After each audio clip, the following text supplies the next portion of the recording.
Assalamualaikum warahmatullahi wabarakatuh. Innal hamdalillah nahmaduhu wa nasta'inuhu wa nastaghfiruh wa na'udzu billahi min shururi anfusina wa min sayyiati a'malina. Man yahdihillahu fala mudilla lahu wa man yudlil fala hadiya lahu. Asyhadu an la ilaha illallah وحده لا شريك له وأشهد أن محمدا عبده ورسوله لا نبي بعده. اللهم صل وسلم وبارك على هذا النبي الكريم نبينا محمد وعلى آله وصحبه وسلم أجمعين. أما بعد. Pertama-tama marilah kita panjatkan puji serta syukur kehadirat Allah Subhanahu wa taala atas rahmat serta taufik kepada kita bersama, sehingga di kesempatan siang yang insyaallah penuh barakah, setelah kita melaksanakan sholat zuhur secara berjamaah, sejenak waktu kita manfaatkan dalam rangka untuk thalabul ilm, tawassaw bil haq wa tawassaw bis sabr. Mudah-mudahan Allah karuniakan kepada kita bersama ilmu yang bermanfaat. Amin ya rabbal alamin. Salam dan salawat tidak lupa mari kita sampaikan kepada Nabi Allah Muhammad sallallahu alaihi wasallam, keluarga, para sahabat serta seluruh umatnya hingga akhir zaman. Hadirin rahimakumullah, ada satu riwayat hadis yang disampaikan oleh baginda Nabi sallallahu alaihi wasallam yang diriwayatkan oleh sahabat Abu Bakrah radhiyallahu taala anhu. Beliau, dan hadis ini dikeluarkan oleh Imam Muslim, di mana Rasulullah sallallahu alaihi wasallam dalam riwayat ini kata Abu Bakrah, kunna inda Rasulillah sallallahu alaihi wasallam. Dulu kami pernah bersama Nabi sallallahu alaihi wasallam. Faqala ala unabbi'uka bi akbaril kaba'ir. Maukah aku beritahukan kepada kalian sebesar-besarnya dosa? Nabi sallallahu alaihi wasallam menyebutkan sampai 3 kali. Ala unabbi'uka bi akbaril kaba'ir. Ala unabbi'uka bi akbaril kabair, hingga 3 kali. Maukah aku beritahukan kepada kalian sebesar-besarnya dosa? Maka Nabi sallallahu alaihi wasallam menyebutkan al-isyraku billah wa uququl walidain wa syahadatuz zur. Wa kana Rasulullah sallallahu alaihi wasallam, dan adalah Rasul sallallahu alaihi wasallam menyebutkan 3 ini: berbuat syirik kepada Allah, durhaka kepada kedua orang tua, dan persaksian palsu.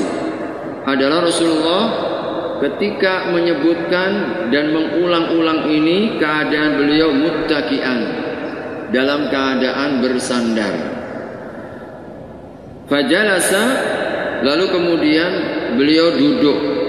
Famazala yukarriruha, maka beliau tidak henti-hentinya mengulanginya, hatta qulna, hingga kami kemudian mengatakan laitahu sakat, andailah Nabi sallallahu alaihi wasallam beliau diam, terutama ketika menyebutkan syahadatuz zur, yaitu persaksian palsu. Hadis ini dikeluarkan oleh Imam Muslim. Hadirin rahimakumullah, 3 perkara petunjuk Nabi untuk kita hindari, di mana dikategorikan oleh Nabi termasuk dosa terbesar. Tidak ada lagi yang lebih besar dari 3 dosa ini. Yang pertama kaitannya dengan hak Allah, yaitu syirik kepada Allah Subhanahu wa ta'ala, mempersekutukan Allah, menjadikan di sisi Allah Subhanahu wa ta'ala tandingan, ketika baik dalam rububiyahnya, baik dalam uluhiyahnya maupun nama dan sifatnya. Hadirin, inilah tauhid. Qul a'udzu birabbin nas, malikin nas, ilahin nas. Kita mempersekutukan Allah bahwa ada selain Allah yang menciptakan, ada selain Allah yang menjaga, ada selain Allah yang menguasai kita, yang memiliki nasib kita. Maka ini syirik dalam rububiyah. Maka disitulah hadirin rahimakumullah, kita mesti paham betul konsep tauhidnya, bahwasanya kita mengesahkan Allah Subhanahu wa ta'ala dalam penciptaannya. Tidak boleh ada kepercayaan, keyakinan bahwa ada yang buat-buat selain Allah. Misalkan kejadian tertentu, ini ada yang membuat. Tidak ada. Ini gara-gara mungkin entah buaya putih ke, entah setan apa ke, entah ratu laut selatan. Tidak ada. Maka keyakinan ada yang membuat selain Allah, terjadi sesuatu selain Allah yang membuatnya, maka ini adalah kesyirikan. Maka disitulah syiriknya hadirin.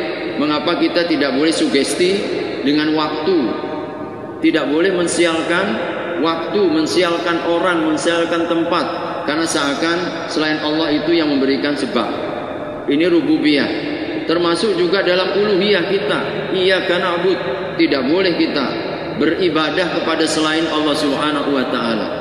Semua bentuk peribadatan kepada selain Allah hukumnya adalah syirik. Sebab itu komitmen kita, iyyaka na'bud, hanya kepadamu ya Allah kami beribadah.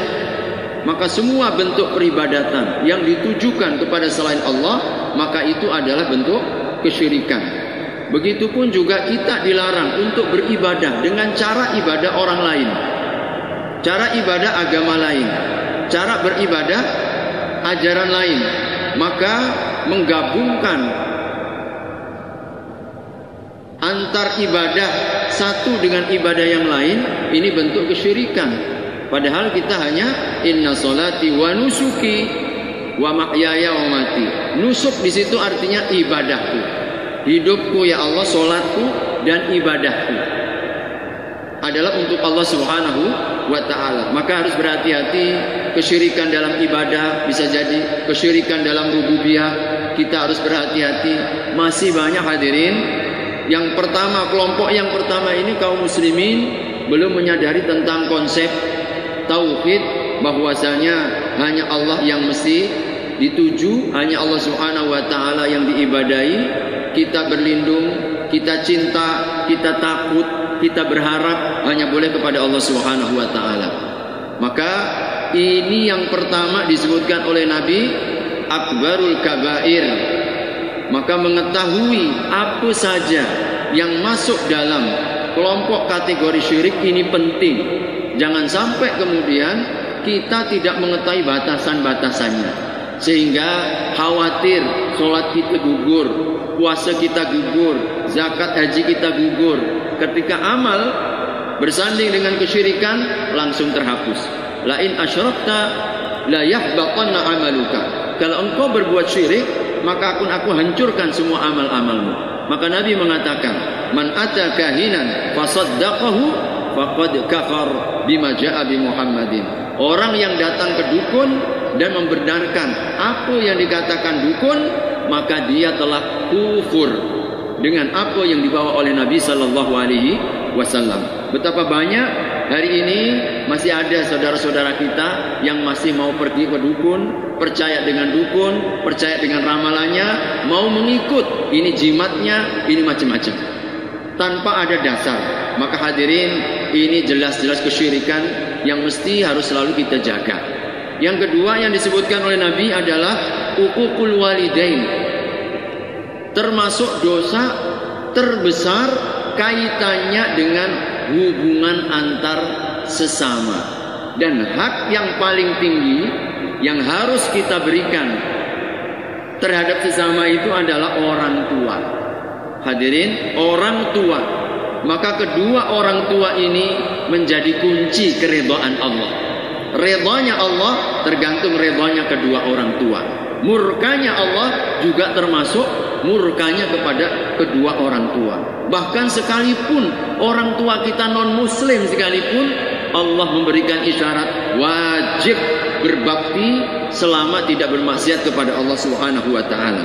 Wa in jahadaka ala an tusyrika bi ma laysa laka bihi ilmun fala tuti'huma wa sahibhuma fid dunya ma'rufa. Kalau keduanya mengajakmu, memerintahkanmu untuk berbuat syirik, jangan kau taati. Kalau dia buat maksiat, memerintahkan kita dosa, memerintahkan kita untuk berbuat syirik, tidak boleh kita taat. Kaidahnya tidak ada ketaatan kepada makhluk untuk maksiat kepada Khalik Allah Subhanahu wa taala.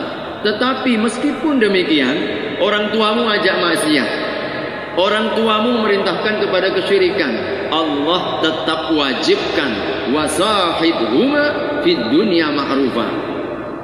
Kau tetaplah berbuat baik kepada kedua orang tuamu meskipun dia non muslim. Iya, boleh jadi kebaikanmu kepada keduanya yang akan menjadi sebab hidayahnya, yang akan menjadi pintu lembutnya hati untuk tertarik kepada petunjuk agama Allah Subhanahu wa ta'ala. Maka tidak boleh, tetap wajib silaturahim kepada mereka, berbuat baik kepada mereka selama tidak memerintahkan kepada maksiat dan syirik kepada Allah Subhanahu wa ta'ala. Ini hak tertinggi. Oleh karenanya hadirin, hak tertinggi ini mari menjadi sebuah perhatian kita sesama. Nabi SAW gambarkan, selama masih ada orang tua, pintu surga terbuka. Kalau orang tua kita hidup dua-duanya, dua pintu surga terbuka amat sangat mudah. Maka redha keduanya adalah cara paling cepat untuk mendapatkan surganya Allah Subhanahu wa taala. Begitupun juga sebaliknya, kedua orang tua bisa jadi menjadi pintu paling cepat masuk ke dalam neraka. Hadirin, cerita Al-Junaid yang pernah diceritakan Nabi dalam hadis Bukhari, ahli ibadah, ulama besar, doanya mustajab, tapi akhirnya sebab oleh pernah membuat hati seorang ibu marah, beliau diuji luar biasa ujiannya. Bayangkan seorang alim ahli ibadah dituduh berzina. Dituduh berzina. Ini jauh sekali. Bagaimana ulama, bagaimana seorang alim ulama ahli ibadah dituduh berbuat zina. Ini ternyata Allah memberikan pelajaran hanya karena beliau sedikit memberikan, hadirin, Allah Subhanahu wa taala memberikan pelajaran akibat ketika dipanggil sama ibu tidak peduli pada saat sholat. Setiap kali ibunya datang sedang sholat, panggil tidak ada saruan, tidak ada jawaban. Hari berikutnya panggil lagi, nggak ada jawaban, sibuk dengan sholatnya.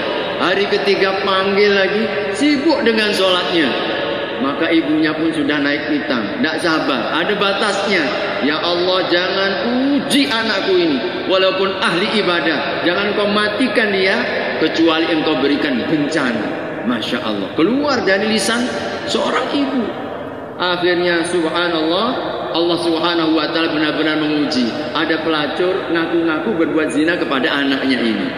Akhirnya masyarakatnya merobohkan tempat sholatnya, kemudian mengarak ke tengah, masyarakatnya dipukul, begitu hinanya. Ini ternyata salah satu di antara akibat doanya seorang orang tua ketika ada kemarahan. Meskipun kemudian Allah Subhanahu wa ta'ala memberikan keberkahan dari ibadahnya, di mana Allah menguasakan ketika lahir melalui perintah dan izin Allah, dari Junaid, siapa orang tuamu itu? Masih kecil. Lalu kemudian berbicara. 3 bayi yang berbicara dalam kehidupan. Bayi Nabi Isa, bayi Masitah, dan juga bayi Al-Junaid. Bayi Al-Junaid. Sehingga baru mengatakan, orang tuaku si pengembala. Tetapi ujian itu sudah cukup pelajaran bagi kita bersama di zaman Bani Israel, dan diceritakan agar berhati-hati redanya kedua orang tua kita. Dan Rasul sallallahu alaihi wasallam juga menceritakan di antara hikmah 3 orang masuk goa. 3 orang masuk goa. Dalam hadis Bukhari diceritakan, dulu di antara kalian ada orang yang masuk goa tertutup pintunya rapat-rapat. Tidak ada yang bisa menolong kecuali Allah Subhanahu wa taala. Salah satu di antara 3 yang masuk goa itu mengatakan apa? Ya Allah, aku memiliki orang tua. Aku selalu berkhidmah dan melayani yang terbaik. Hingga suatu hari ketika aku hendak mengantarkan makanan, ibundaku tertidur.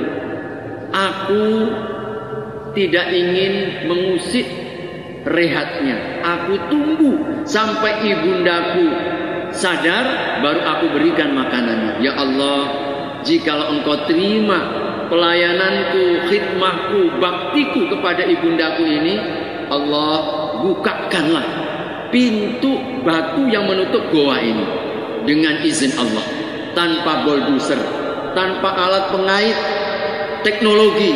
Dengan izin Allah, Allah bukakan pintu batu itu karena diterima amal baktinya kepada ibundanya. Ini juga hadirin menjadi sebuah pelajaran penting bagi kita tentang uququl walidain. Hati-hati dengan durhaka kepada kedua orang tua, yang termasuk di antara dosa besar. Hak tertinggi setelah Allah antar sesama adalah uququl walidain. Yang ketiga hadirin, yang disebut oleh Nabi dalam hadis Abu Bakar tadi, dan ini yang lebih mengistimewakan. Ada satu hal yang lebih spesifik. Nabi ketika sebut syirik kepada Allah, keadaan beliau dalam kondisi bersandar. Ketika menyebut uququl walidain, durhaka kepada kedua orang tua, beliau masih tetap bersandar. Tetapi ketika beliau menyebut yang ketiga, syahadatuz zur, yaitu saksi palsu, beliau keadaannya berubah. Dari bersandar, beliau duduk tegak. Dan beliau ulang-ulang terus syahadatuz zur, syahadatuz zur, syahadatuz zur. Sambil dari terlentang bersandar, beliau duduk tegak dan terus diulang-ulang sampai para sahabat mengatakan laitahu sakat. La yazalu yukarriruhu laitahu sakat. Tidak henti-hentinya Nabi mengulang-ulang poin yang ketiga ini, syahadatuz zur, kesaksian palsu, hingga kami berharap andailah Nabi diam, andailah Nabi diam. Hadirin, apa yang menjadikan ini? Nabi memberikan perhatian khusus sampai posisi duduk beliau dirubah. Nabi mengulang-ulang sampai para sahabat mengatakan, cobalah Nabi berhenti mengulang-ulangnya itu. Apa yang dapat kita berikan hadirin adalah perkara yang besar. Saksi palsu ini bukan perkara biasa, perkara yang besar. Karena hadirin rahimakumullah, karena saksi palsu bisa nyawa melayang. Karena saksi palsu bisa saja kemudian harta tertumpah. Karena saksi palsu bisa saja kemudian kehormatan seorang wanita hilang. Banyak dampaknya yang tidak ada pada syirik kepada Allah, yang tidak ada pada uququl walidain. Dan oleh sebab memang saksi palsu ini banyak sebabnya. Boleh karena kekerabatan, boleh karena kekeluargaan, boleh karena uang, boleh juga karena mungkin koneksitas. Macam-macam orang bersaksi palsu, kepentingan-kepentingan yang begitu banyak bercabang. Karena dampaknya yang besar, mudaratnya yang luar biasa, bukan hanya pada diri dia sendiri, tetapi boleh jadi menjadi sebab nyawa melayang karena persaksian palsu. Boleh jadi menjadi kehormatan wanita hilang karena saksi palsu. Boleh jadi terampasnya harta orang karena persaksian palsu. Maka Nabi menggolongkan akbarul kabair. Bahkan secara khusus yang ketiga ini diulang-ulang sampai para sahabat, cobalah Nabi berhenti. Posisi beliau berubah dari bersandar, beliau duduk untuk memberikan pesan khusus. Hati-hati dengan kesaksian palsu. Kita anggap biasa hadirin, satu kalimat kau mengetahui ya, sekedar mengatakan ya. Hadirin, Rasul pernah menyampaikan satu kalimat yang Allah murkai boleh jadi menggelincirkan seseorang kepada kedalaman neraka jahanam 70 tahun perjalanan. Hanya satu kalimat. Maka hadirin, kalimat ini bukan perkara biasa, apalagi kalau menjadi saksi palsu. Maka takutlah kepada Allah Subhanahu wa taala agar jangan sampai kemudian gara-gara kita bersaksi dengan kesaksian palsu, hanya mengharapkan mungkin uang, hanya mengharapkan mungkin jabatan, hanya mungkin mengharapkan satu hal duniawi, lalu kemudian terampasnya hak orang, terzoliminya hak orang, bahkan melayangnya nyawa seseorang. Ini bukan perkara biasa. Oleh karena itulah kita mendapatkan mengapa Nabi secara khusus poin yang ketiga beliau ulang-ulang tidak berhenti-henti sampai pun beliau merubah posisi duduknya. Mudah-mudahan ini menjadi sebuah perhatian khusus bagi kita. Dan setelah hak Allah syirik, setelah hak kepada sesama paling tinggi adalah orang tua, maka juga hak kepada sesama setelah orang tua adalah kita mesti jujur terhadap saudara kita. Jangan kita ini memberikan saksi yang palsu kepada saudara kita yang menyebabkan kemudian hilangnya hak mereka. Oleh karena itulah hadirin rahimakumullah, orang yang memiliki iman dan rasa takut, hati-hati jangan sampai karena lisan kita, karena perbuatan kita, karena kesaksian kita, lalu kemudian nanti akan dituntut kita di akhirat. Jadi tuntut kita di akhirat, bukan saja di dunia. Di dunia apalah hadirin, kita dapat pakaian mungkin, harta mungkin, apapun aksesoris dunia pasti akan kita tinggalkan. Tapi orang yang kemudian menjadi korban dari kesaksian palsu kita, ini yang nanti akan dituntut sampai di akhirat. Maka mudah-mudahan hadis Abu Bakrah yang dikeluarkan oleh Imam Muslim mengingatkan kita kembali, mudah-mudahan Allah menjaga diri kita, keluarga kita, dan seluruh kaum muslimin dari sebesar-besar dosa di hadapan Allah Subhanahu wa taala, syirik kepada Allah, durhaka kepada kedua orang tua, dan memberikan kesaksian palsu. Hadanallahu wa iyyakum. Mudah-mudahan ada nilai manfaatnya. Kurang dan lebihnya mohon dimaafkan. Aqulu qouli hadza wa astaghfirullah li wa lakum wa lisairil muslimin wal muslimat. Mari kita sempurnakan dengan doa kafaratul majlis. Subhanakallahumma wa bihamdika asyhadu an la ilaha illa anta astaghfiruka wa atubu ilaik. Wassalamu alaikum warahmatullahi wabarakatuh.